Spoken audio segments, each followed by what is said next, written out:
Bingo, bongo, bango, the boys are back. Chris, let the people know.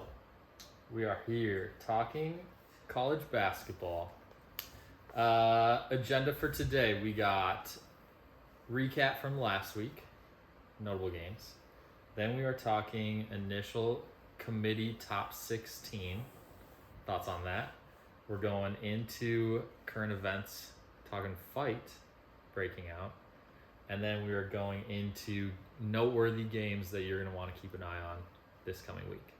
Bang. So, most impactful games in the last week. We're going to run through them day by day, and then we're going to talk about them. Starting with Monday. Monday to Sunday. Yes, Monday to Sunday. So We got Kansas taking a big L at Texas Tech, 50-79. Wednesday, number 11, South Carolina, went to Auburn, who's number 13. Oof. They lost 61-101. Yeah, not great. Bad. Friday, we got New Mexico going to San Diego State. New Mexico lost 70-81. Did I say San Diego State? Mm-hmm. Two of the top teams in the Mountain West. Then Saturday, big game. Marquette at UConn. It didn't end up being a big game because Marquette, who was number 4, lost 53-81 at number 1 UConn. Yeah. Kentucky, who was 22, they went on the road and beat Auburn, who was number 13, 70-59. We got McNeese and Nichols. McNeese was the number 1 team in the Southland. Nichols was number 2, and McNeese won 74-47. Dominated. Smoked them.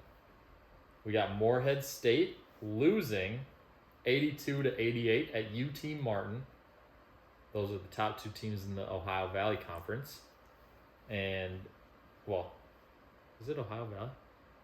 Which, yeah. The Ohio Valley Conference? Yeah. The OHVC? OVC? OVC. Yeah, there's no H. Interesting. Yeah. So that was an upset. We got Eastern Washington 84. They lost to Weber State, who scored 90. So the score was 90-84. Eastern Washington's been running through that conference all year.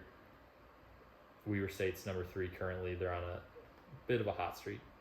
Last game on Saturday that was notable. Yale lost their first conference game in the Ivy League this year to Princeton 73-62. That was an upset. We'll see how that conference shakes out. Going down the stretch, we got Sunday here. Number 24, FAU lost at South Florida. South Florida's number 1 conference in the American, which is a surprise. FAU was ranked number 24, but now they're in 3rd place.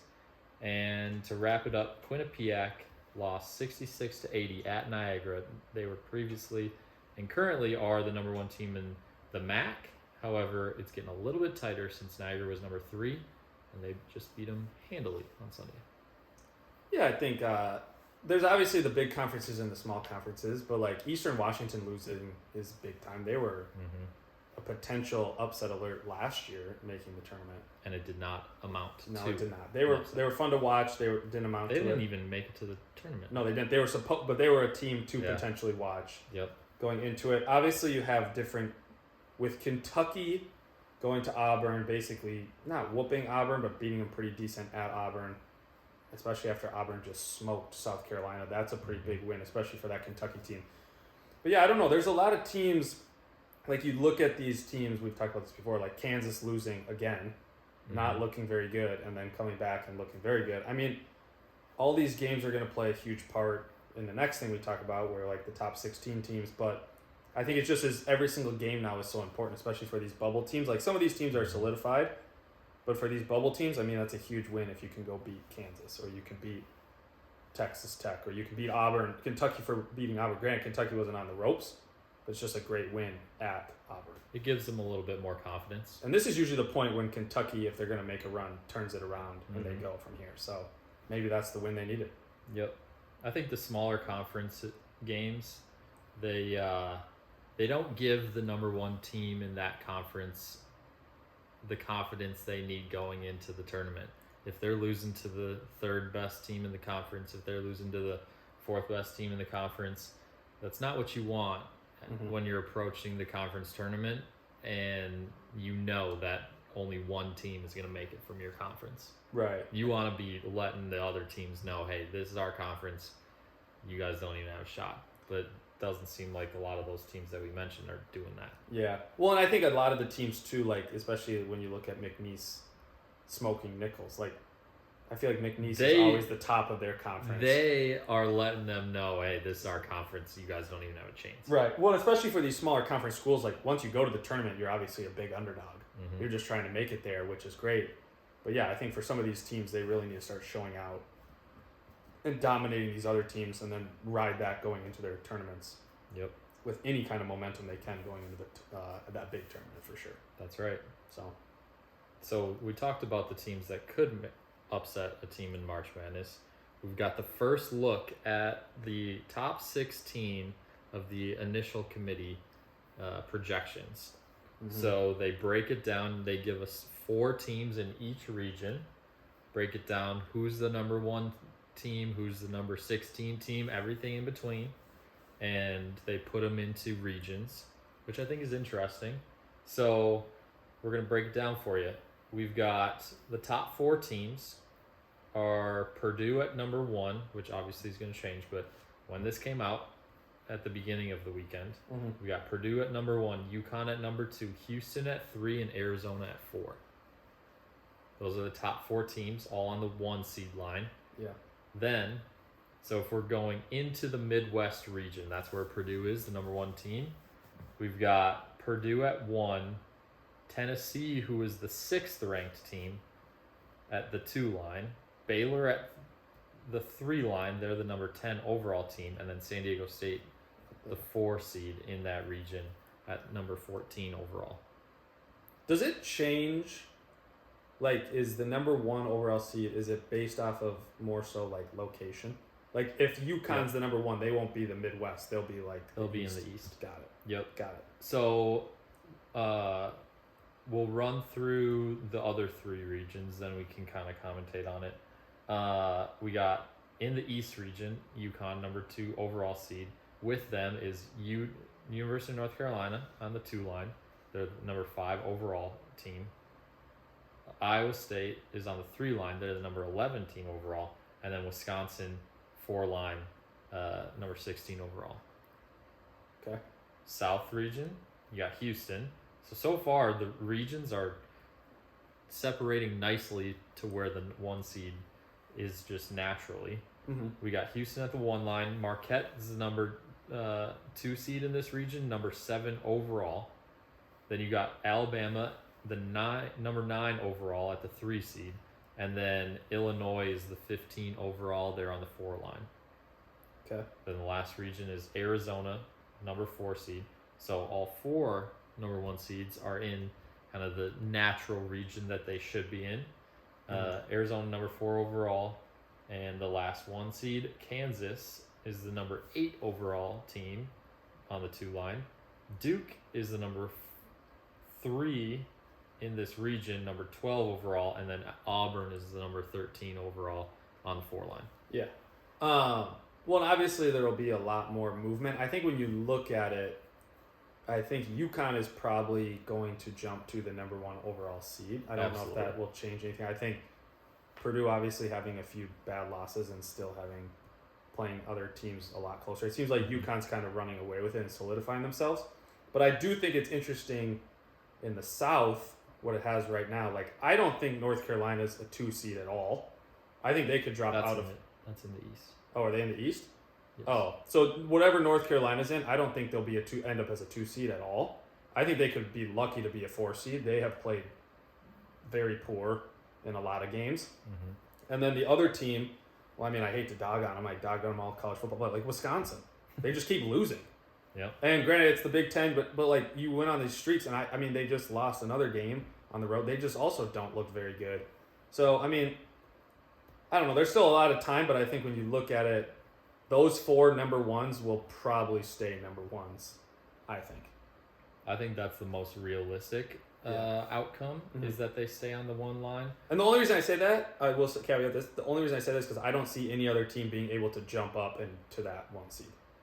Like, I think when you look at those 4 ones, like I said, UConn solidified. I think Purdue is a number 1. But I also think Houston's a very interesting team because the way Houston plays, very good defensively, rebounds the crap out of the ball. But scoring-wise, they rely on, Jamal Shed to play very well. And they just beat Iowa State by 7, and LJ Cryer had 6 points. So it's like if Shed had 28 or 26. So it's like they rely on those guys so much, and some of these other teams just you need more than that. So, but it'll be interesting. I think they're still a good team. They're fun to watch. They just don't score as much. Top 3 are solidified. I think Arizona could drop off just because the Pac-12 overall is not as good top to bottom. So if they drop 1 or 2 to teams that are maybe not as good, then that's something that would obviously dock them. Yeah. The only thing is the teams on the 2 line and the teams on the 3 line, they're not giving us anything to think that they're going to jump up to the 1 seed line. Right. And I mean, I think there's arguments for some of them maybe, but like Kansas is up there. But then also at the same time, like they've had a few bad losses, and then Marquette just got smoked by UConn. I mean, if that game's closer, you could say, okay, maybe Marquette sneaks in there. Yeah. Tennessee and, like I already said, North Carolina's not my favorite. So the other thing that I think is funny to look at is if you start looking at the overall seeds in each region. I mean, in theory, you would think that the number 5 overall team should be in the region with the number 4 overall team, right? Mm-hmm. But just based off of region and not putting teams in the same conference in the region of the number 1 seed of that region, then they kind of shifted around.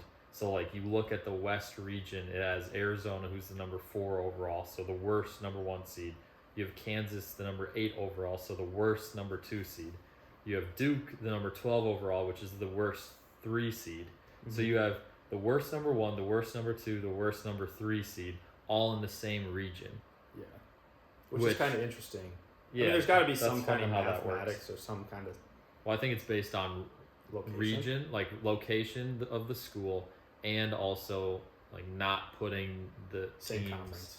Yeah, in the same conference. Yeah, so like Kansas, I don't think can be with Houston because they're in the same conference. Right. Same thing where UConn can't be with Marquette. Mm-hmm. So it makes them a lot more fun. Yeah, I mean, there still will be, like we said, a lot of movement, if not there already has been. Mm-hmm. But I think, like you said, those 4 teams are definitely far superior compared to the rest of the field. Yep, we're going to do a little exercise here.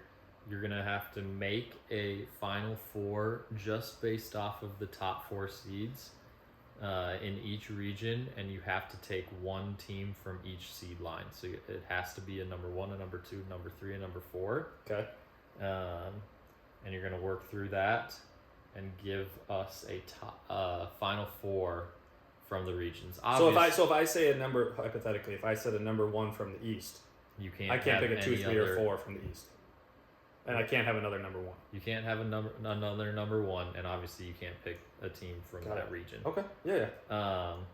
Obviously, we all know the craziness of March Madness and the likelihood that only teams in this 1 through 4 range are going to make the Final Four, or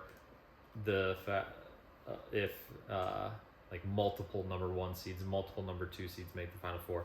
All of those are very realistic. But for this exercise, we're just going to do, you get 1 number 1, 1 number 2, 1 number 3, and 1 number 4. Okay. So lay it on us. This kind of sucks. But, because I want to pick UConn, because I think they're obviously the number 1. Mm-hmm. But I'm also trying to look ahead and say,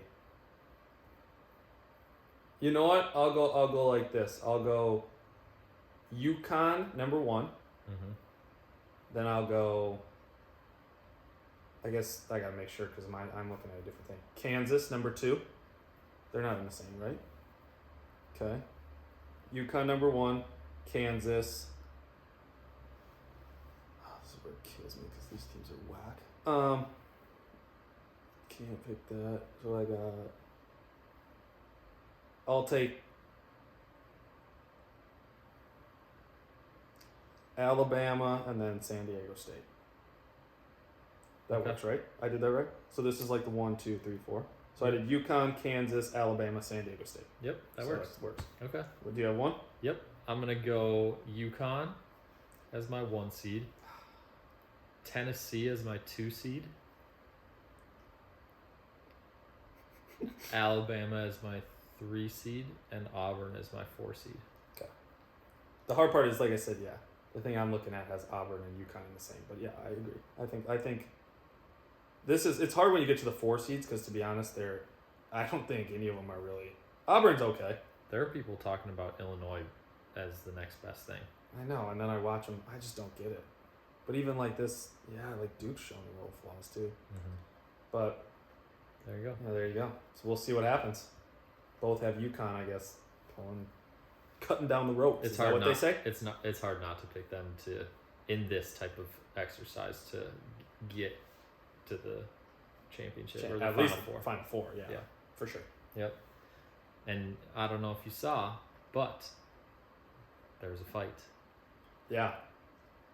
There was a brawl, which is, I think, and I'm just saying this, and this is probably like a little David and rant. I are neither of us are fighters. Oh, 100%, yeah, guaranteed 0%. We're lovers. We will talk a little bit. There's a little bit of shit talking, but with that being said, I think it seems like there's a lot more like aggressiveness now in these sports. This is not the first fight. Like there was that one guy who just, who was it for? Was it Kansas State or somebody? TCU maybe? Some team early on in the year, he just like literally sucker punched the guy. I can't remember. But this is like the 3rd or 4th fight, and it's like, So the what is going on? The fight was Incarnate Word versus Texas A&M Commerce. They just finished a hard-fought battle, overtime game, and as they were going through the handshake line, there were some words being said, and then the guys that had already gone through the line come back as Always good. the aggression flares up, Yep. and then there were punches thrown and a big scuffle, And being There you go. non-fighters, what would someone have to say, do you think, to you after the game is over? Like, I know adrenaline's still high, the competitive spirit's still there, sure, but True. after the game over, like, what would they actually have to say to you to be like, I'm gonna go back and punch that human being? Well, It's like the people that started it weren't going back. They were right next to each other, and they were towards the end of the handshake line. oh, but then the other guys came back around. But then the people that had already gotten through the handshake Wanted line, some of it they too. were walking back to the locker rooms. But obviously, if they turn around and they see their Or teammate, hear it all, yeah. yeah, Well, no, that's good teammate, yeah, 100%, 100%. yeah. I mean, good teammate is like trying to diffuse the situation and like having your teammates back, but at the same time, like, let's cool it. Right. To go back to your It's question, also hard though too, because like on that topic, like they could try to be diffusing it, but it's just such a melee that you have no idea. But then there's Right. always Yeah. a few of those guys who quote unquote might come back and try to diffuse it, but they're also throwing a punch or two. Yeah, and I mean, I would say most of the time, arms are just kind of like flailing all over the place. It's Yeah. a combination of like trying to grab your guy, but then also like try and separate people, and so it's just never a good situation. To go back to your question, what would somebody have to say? I truly don't know if there's anything somebody could say to get me to fight. And I will say this. I mean, don't know. it's a different sport. I would probably just laugh at them. Yeah, it's a different sport. Well, especially if you win too. Like even if you lose. I mean, it's different. I get it. Like I said, the adrenaline's high, and also it's different. Basketball versus other sports. There's also a difference between like just like shoving somebody and like actually throwing a punch. Like, okay, maybe they say something that you don't like and you like kind of push them away. Yeah. But to actually like throw a punch, I don't think there's really anything that would make me. Well, and that's what I'm saying is like, first of all, also it just ruins your reputation. I feel like as a player, like if you're that guy, like you threw the punch, like. What do you think the ramifications should be? Do you think that the people that threw punches should be kicked off the team? Do you think they should be suspended? Do you think they should go on as if nothing happened? How many people? Do you know how many people threw punches? Like I'm not one or exactly two? sure. I think it's a handful. So this is always my question, though. I mean, long answer short. It's hard because, to be honest, if someone swings and you're in that mood, like, you're probably going to swing back. What mood, David? But I'm saying, like, it's different for everybody. Like I said, and like we've prefaced, we're not fighters, so it really has never come out. But if you were like amped up and were like pissed off and you were a fighter and someone threw a punch at you, I think it's completely necessary to throw a punch back. Okay. You're protecting yourself. Yeah. But I also think at the same time, like I said, you have some of those guys who just want to join the fight just to throw a cheap shot and get their punches in. Mm-hmm. So I don't know. I think. So what do you think? I think a suspension. Result should be suspension for sure. I don't know about kicked off the team though. I think kicked off the team is a little, in my eyes, aggressive. Depending on the person, if you're the person that started that whole thing, yes, you probably should be kicked off the team. If you're a person, what if it's their best player? That's okay. I don't give a shit. What are we portraying here? I'm just asking because So if you're because it's happened before where Yeah. if they're an important player, They get it's like ugly. yeah, let me just slap you on the wrist, yeah, and 100%. you can just stay playing every single game. Yeah, 100%. And I think here's the difference too. Like, there's other things that happen where a normal player would get suspended for a longer time. And like you said, depending on who the player is, they might only get one game or a half. Right? Yeah. Or they might get allowed to come back the next game. I feel like most of the time they only like suspend people or players for halves if it's football. Like it's kind of hard Not to for basketball. suspend a player for a half in a basketball game. Yeah, but on top of that, I will say it's sometimes where it's like, oh, you're our best player, you did something wrong. Well, we're only going to suspend you one game or 2 games. Yeah. 2 non-conference games. We don't play anybody good for the next 2 games. Okay, we'll give you 2. Yeah, actually, let's look at the schedule. Oh, we don't. Okay, good. Yeah. We're playing the Sisters of the Poor twice. Okay, You're 2's good. good. Yeah, 2's good. But And then guess what? Not 3. And then guess what? The school will come out and be like, we suspended him 2 games. We're good people. Then you look at their schedule, you're like, okay. Yeah. You didn't even play your starters for half the games. Exactly. So that happens every time. Yeah, I think the way it should be is I don't care who you are, you should be suspended. But like you said, if we're talking about what the NCAA probably will do, depending on who the player is, I would say you have to do at least 2 games. Yeah. At least. I'm saying, like, sure, it could be more, but you're not going to, if it's your best player, you're not going to suspend him for the conference tournament. You're not. Right. You know what I'm saying? And it depends, like. So that probably means at max 4 games, is that? 4 or 5 games. 4 or 5 yeah. games. Yeah, at max. Minimum 2, maximum 4. Yep. What the NCAA will do. Is it right? No. Is a lot of things the NCAA does right? No. Nope. Debatable. That is debatable. That's right. That was probably the biggest thing that happened in the last week in terms of current events. So we'll just keep you updated as other things pop up. Yeah, that's crazy. Also, just play your heart out and talk to smack on the court and shove them on the court. You don't need to do it through the handshake line. Yeah, that's right. It's like, dude. Completely agree. Yeah. Let's look ahead to this coming week. Some notable games that we got coming up. We're gonna do the exact same format and give you them by day. By day it is. Well, we had one on Monday. Iowa State went to Houston. Yep, and Houston won. Like we talked about. A matchup of top 6 teams in the country. Yeah, Iowa State's kind of sliding kind of right through. I mean, they're not very talked about. I know you're not a huge fan of their coach, but they're just solid.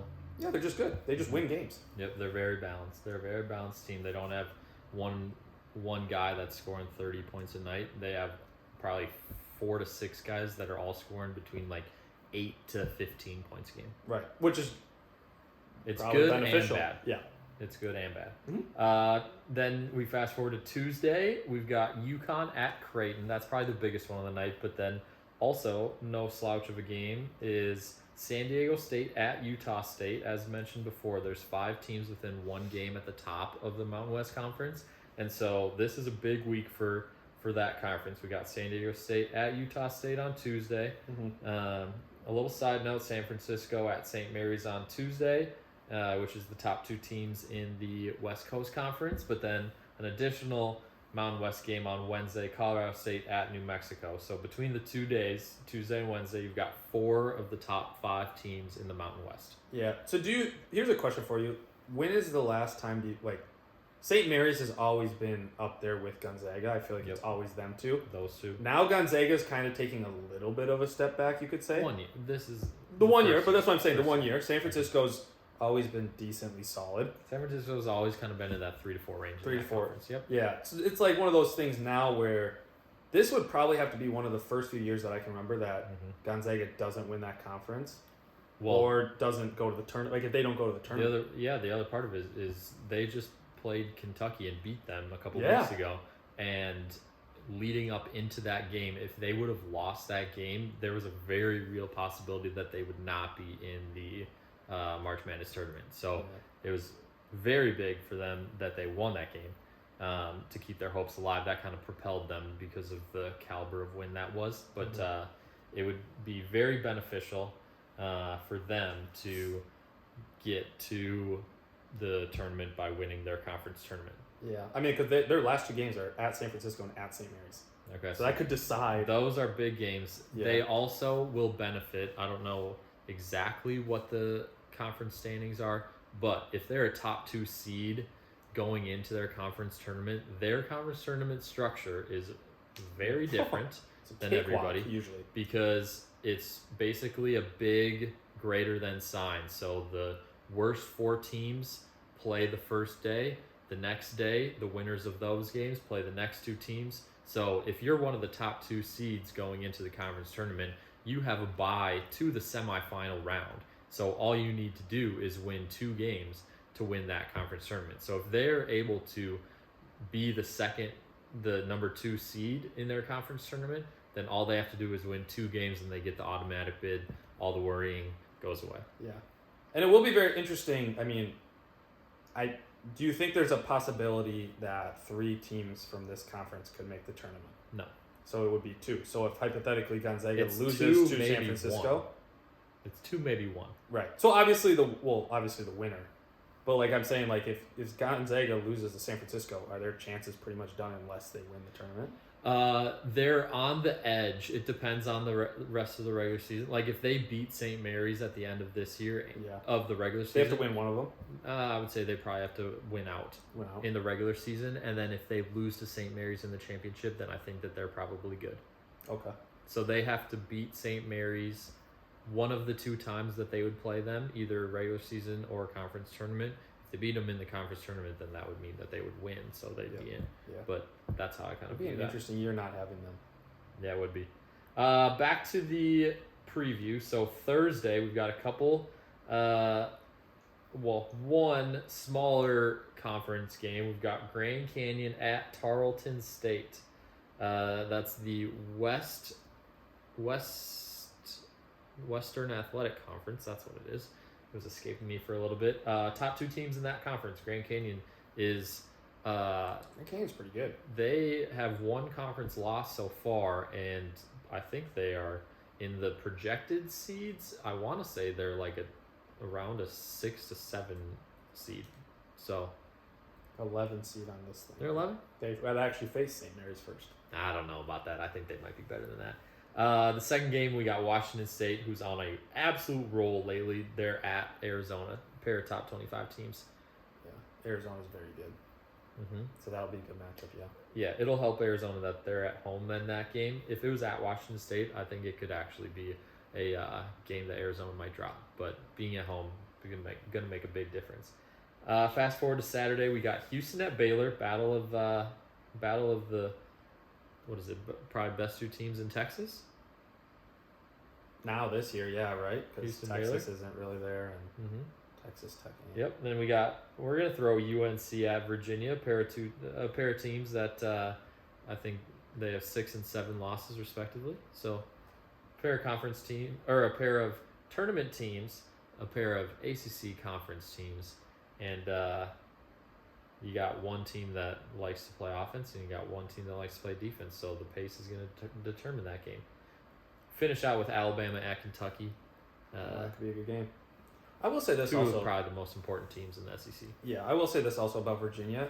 I know they're defensive minded, but this year I feel like they're getting a lot more exposed on the defensive end. They're giving up a lot more points, it seems like.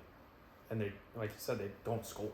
They have to be, they probably won't be the favorite in the first round if they make it to the tournament, but I mean, last year obviously we know what happened. They were winning quite a few games in a row there. I think they would for sure be on upset alert just because I think just don't score. Yeah, they're always on upset alert. But then again, they were probably on upset alert when they won the championship. So yeah, that's just the style that they play.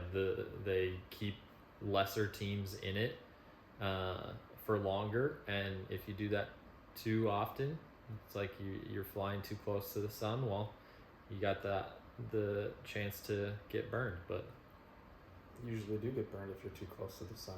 But on the flip side, you have games that maybe you don't have as good of a chance at winning that you can keep closer and then grind out the wins. Mhm. So it goes both ways. Yeah, we'll see what happens. But there you have it. Hope you like the new style. Breaking it up by sport. Sporting event. And, bang, bang. That's college basketball. We'll talk to you guys next week. You think that was 30 minutes? It's 31. How do you see that? Because I remember it was 7:37 when we started. Jesus. Yeah. That did not feel like 30 minutes. What did it feel like? Less or more? 15 minutes.